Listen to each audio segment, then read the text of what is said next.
Hello everyone, welcome back to the another video on the subject design of machine elements.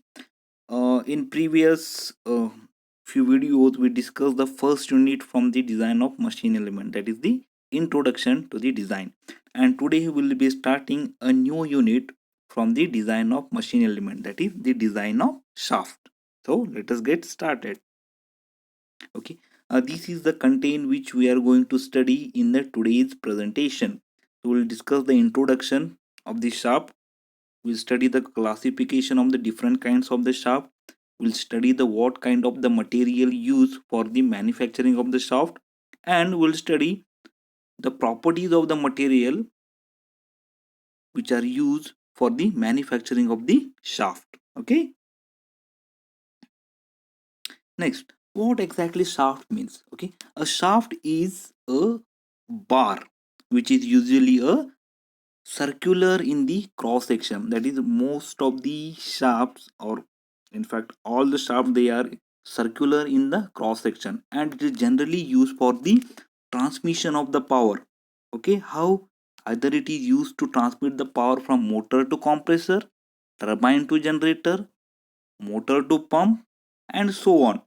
So basically, shafts, they are used for the transmission of the power from the one point to the other.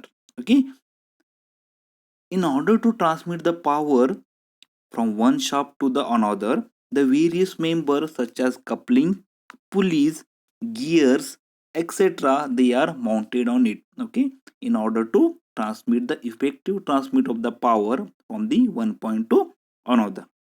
And when we start the design of the shaft, you will find that we will always design the shaft on the basis of the torsion. That is, the shafts are subjected to the shear stress while they're transmitting the power.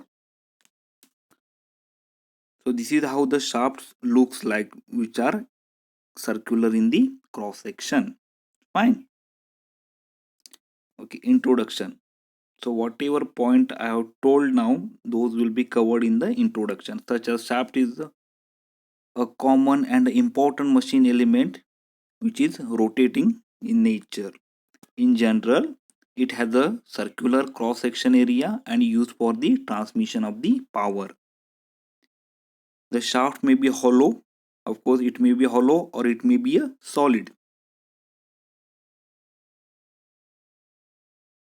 The classification of the shaft. The shafts are mainly classified into the two types. First one is the transmission shaft, okay, and the second one is the machine shaft. Okay, so what exactly the transmission shaft means? Transmission shaft is used to transmit the power between the source and the machine which is absorbing the power. Okay, so it is the intermediate which will be a act as the intermediate to transfer the power from the source which is producing power to the destination. Okay, examples for this are line shaft, counter shaft, etc. Now, what exactly machine shafts are? This is the second type of the shaft, and it is the integral part of the machine itself. Okay, it's not that we are using it as the intermediate. No, it is already present in the machine itself. For example, crankshaft, very well known example, you might be knowing it, which is the actually part of the internal combustion engine which is used to transmit the power. Fine, I hope this classification of the shaft is clear to you. Let us move to the next slide. Now, materials used for the shaft. See, if you want to manufacture something, we already discussed the material is the first thing you take into the consideration, correct? So it should have some properties. Depending upon that, we are selected some of the materials which are used for the manufacturing of the shaft. So which are those materials? Mild steel, okay, nickel chromium, chrome vanadium steel. So these are the some of the materials most commonly used while the manufacturing of the shaft. So next slide will discuss what this material should possess the property so that those can be used for the manufacturing of the shaft. So these are the some of the materials used for the manufacturing of the shaft. It should have the high strength. So material which you are using should possess the high strength. It should be able to take the higher loads. It should have the good machinability, that is during the production. When you go for the production of the shaft, when you machine it, it should be easily machinable. It should have the low notch sensitivity factor. That is what we studied in the first one, that is the stress concentration factor. It should have low notch sensitivity factor. It should have good heat treatment properties. When you go for the heat treatment of the shaft, it should possess a good property under the heat treatment condition. It should have the higher wear resistance properties.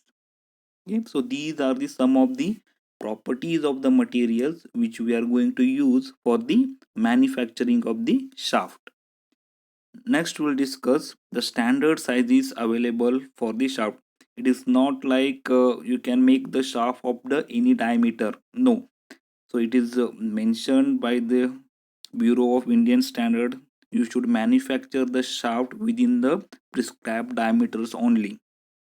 So these are the some of the ranges for the manufacturing of the shaft, from 25 mm to up to 60 mm. Okay, in the steps of 5 we can manufacture the shaft. Next, from 60 mm to 110 mm in steps of 10 mm. From 1110 to 140 mm in steps of the 15 mm. So these are the some of the standard diameter of the shafts which are prescribed by the Indian standard. Okay.